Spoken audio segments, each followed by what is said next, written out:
Hi, everyone. I just wanted to share my experiences with you about learning Gaelic. Okay, so I have a lot to say on this. I didn't come from a family that used Gaelic all the time. There were little bits of Gaelic here and there. Both my grandmothers were Irish, so I always had about the banshees. My grandfather's families all came from the Highlands, Isla in particular. Okay, so back in the 70s and 80s, there were bits of Gaelic media. If you liked radio, the BBC broadcasts Gaelic things now and again. But of course, now it's much better to access Gaelic media. But a few of the problems I had in learning, number one, the lack of native speakers. The Gaelic pound is very powerful here. The government, of course, is um, really pushing Gaelic forward. So there are people and institutions, of course, who want to benefit from that. And even if you look at language platforms, you find a few Gaelic teachers who are charging a lot of money to practice with you. That's one difficulty I have, finding people to practice with. Also, within Scottish culture, as you know, Scottish people are incredibly proud. They don't like weakness, so you're not going to find Scottish men happily creating Gaelic groups. They would prefer to find somebody that they can talk with on WhatsApp or whatever, and that's enough for them. And of course, it's good because it's free. There's no pressure. You can go with your own pace, and you don't really have to get to know people.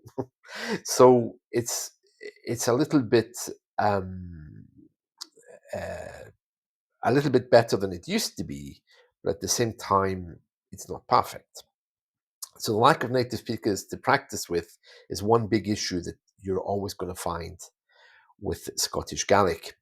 Another thing is standard Gaelic, which didn't exist in the past. So if you look at Gaelic on Lewis compared to Gaelic somewhere else, like Uist in the extreme north, they're very different things. I mean, nobody understands people from Uist, it seems.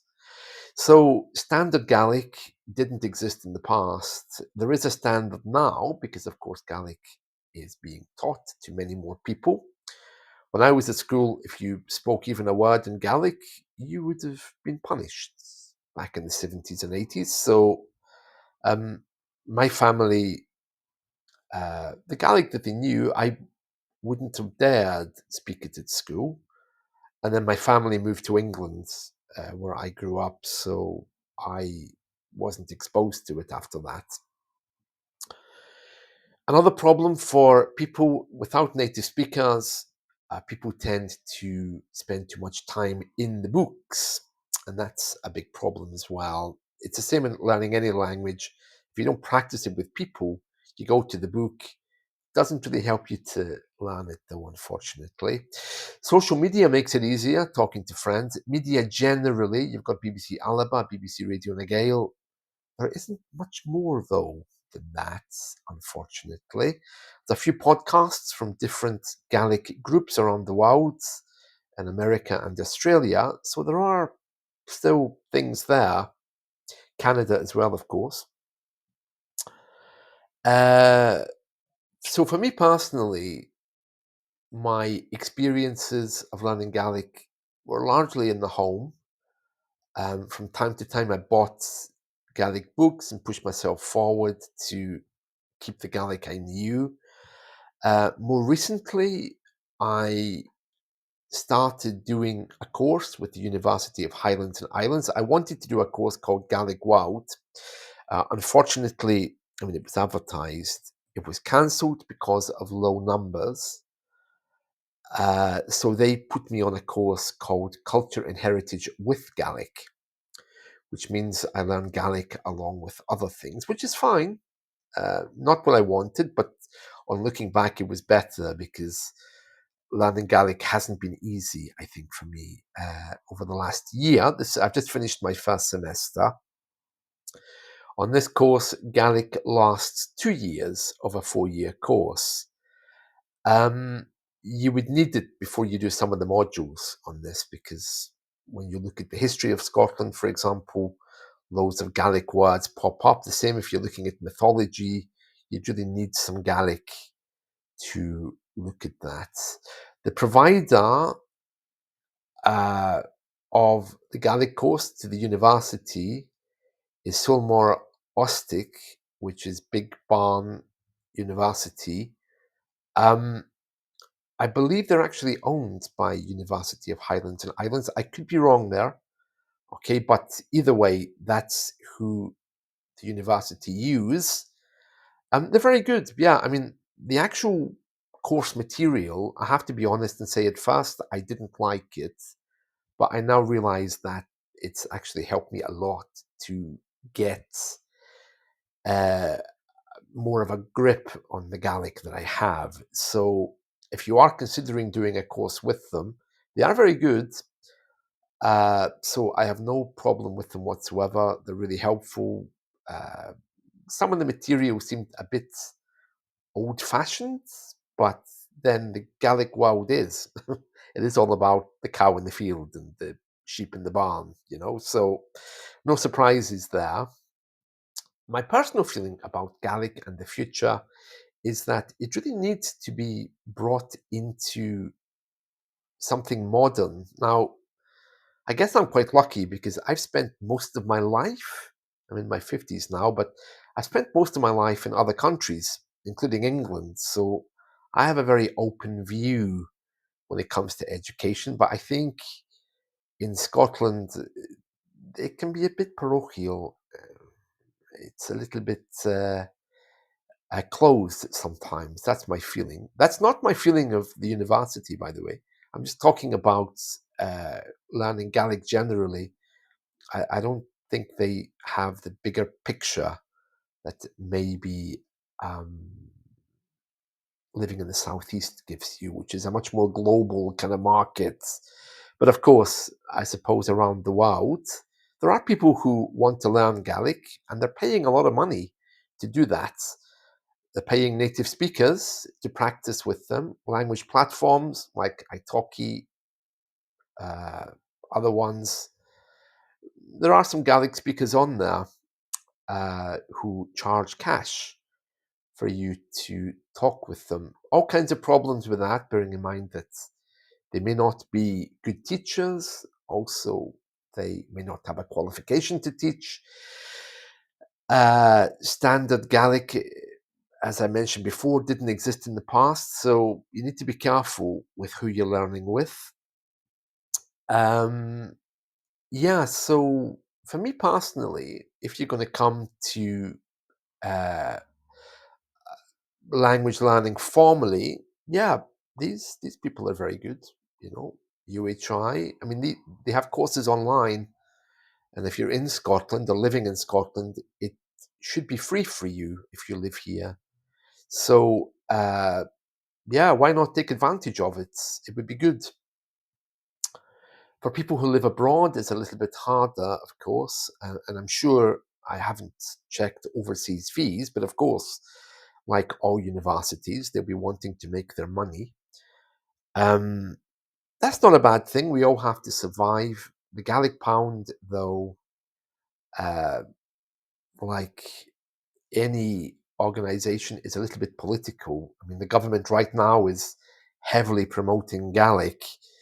Uh, all it takes is one change, and that could end.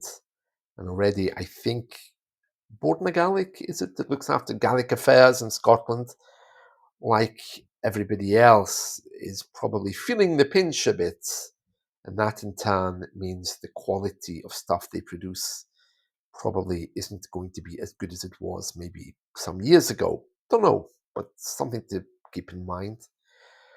Um, I teach English, and one thing I can tell you is that when you are learning a language, it goes much deeper than the words.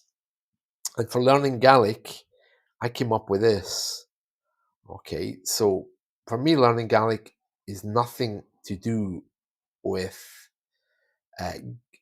getting a bunch of words and shoving it into my head.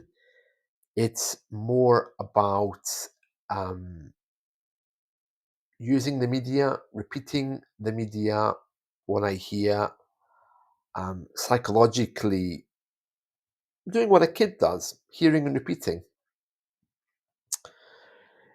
But more than that is exploring Gaelic identity and Celtic identity. Who am I as a Gaelic man? What does that look like?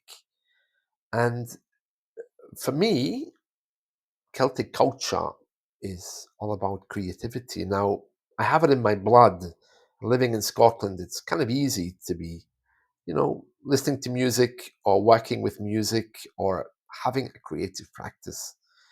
But if you are going to be learning Gaelic, I would say begin with some kind of journaling. Take one word a day, see what that means for you. Also, the Celts with their historic respect for nature. The next time you see a spider on the windowsill and you go to thump it dead, just stop to think. Um, by taking on these kind of Gaelic traits or identities, uh, you probably will respond better to language learning than you will if you just take the words and try to transform them from English. I'm looking more at coming at Gaelic from a historical Gaelic thing, like playing the fiddle, or uh, dancing, getting the drums out, and chanting. Um, who knows? Maybe even a spiritual practice. I think you have much more success with that than you would have um, with anything else. Also, attuning to Gaelic sounds, shifting your perspective. If you take on a new identity, you don't have to rush away to the Highlands to live there for 3 months, but just to pick up on one Celtic thing. I mean, what brought you to Gaelic? Is it about identity, a Scottish ancestor? Why not begin to slowly start to write in Gaelic about that person? See where it goes. It should be quite easy these days for you, especially in light of the amount of media that's available. So it's about slowly overcoming psychological blocks, shifting your perspective, letting Gaelic in. And by starting a new hobby or identifying with something which is predominantly Celtic or Gaelic, that will make it much easier than simply trying to translate from English into Gaelic. Um, yeah, so it's about embodying the new identity, thinking in Gaelic, having some emotional connection to what you're coming to. Um, as I said earlier, if you are just translating from English into Gaelic, you're not going to get very far. I mean, Gaelic, even with possessives, you can't say, for example, I have a car. It's a car is at me. A sickness is upon me, which, wow, allows it to disappear just as quick. Whereas in English, it doesn't happen that way. When I lived in Spain, they didn't advertise in Spanish in shop windows saying, we have bread, you can buy it. They had signs that said, there's bread inside, come in, you know. Very different psychological message that you get. And Gaelic is the same, especially with possessive, sickness being on you, hair color being on you, eye color being at you. There's all kinds of strange hidden psychological messages, and you're not going to get these unless you embody some kind of Gaelic identity. So you need to be looking more at who you are in the Gaelic world. And it's not about you, the English person, or whoever you are, stepping into the Gaelic world. It's about you shaping space in your life to take some kind of Celtic identity. Could be a new hobby, could be a spirituality, could be anything, but you need to do something.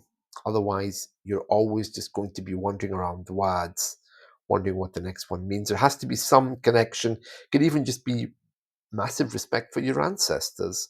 Start to write about them with one word a day, whatever, but there has to be something.